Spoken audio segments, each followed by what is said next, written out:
മൂകാഭിനയ മത്സരവേദിയിൽ കഥകളിയെ പ്രമേയമാക്കി കൊല്ലം ജില്ലയിലെ മത്സരാർത്ഥികൾ. കലോത്സവ വേദിയിൽ നിന്നും സ്വാതി സന്തോഷ് തയ്യാറാക്കിയ റിപ്പോർട്ടിലേക്ക്.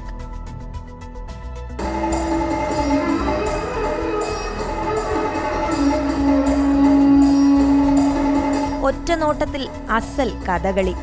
എന്നാൽ വേദി 18-ൽ മൈമാണ് ഐറ്റം. മൈമിൽ എന്ത് കഥകളിയെന്നും ആരും സംശയിച്ചു പോകും. മുഖം നിറയെ പച്ചയും വെള്ളയും ചുവപ്പും ചായം പൂശിയവരെ എല്ലാവരും ഒന്ന് ഉറ്റുനോക്കി. തലയിലൊരു ചുവപ്പു തുണികൊണ്ട് കെട്ടിമറച്ചിട്ടുണ്ടായിരുന്നു. കെട്ടിലും മട്ടിലും കഥകളി ആശാട്ടിമാർ മൈമുവേദിയിലെ താരങ്ങളായി. മൂകാഭിനയ വേദിയിൽ കഥകളിയെ ഓർമ്മിപ്പിക്കുകയായിരുന്നു കൊല്ലം ജില്ലയിലെ മത്സരാർത്ഥികൾ. സാഹിത്യകാരൻ NS മാധവന്റെ ഉടുത്തുകെട്ടെന്ന നോവലിന്റെ ദൃശ്യാവിഷ്കാരമാണ് മൈമിന്റെ പ്രമേയം. ഒരു കഥകളി ആശാന്റെ ജീവിതത്തെ അരങ്ങിലവർ കെട്ടിയാടി.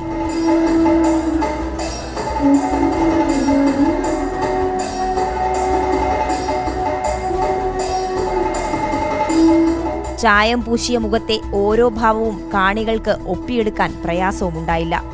കഥകളിയുടെ താളവും കൂടിയായപ്പോൾ സംഗതി നല്ല ഉഷാറായി.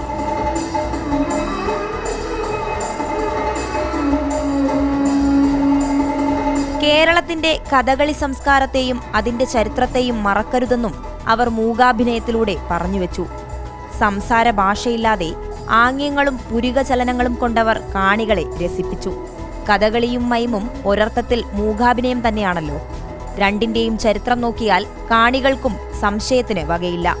എല്ലാ വർഷത്തെയും പോലെ ഇത്തവണയും മൂകാഭിനയ വേദിയിൽ ക്ലീശകളുടെ തള്ളിക്കയറ്റമുണ്ടായിരുന്നു.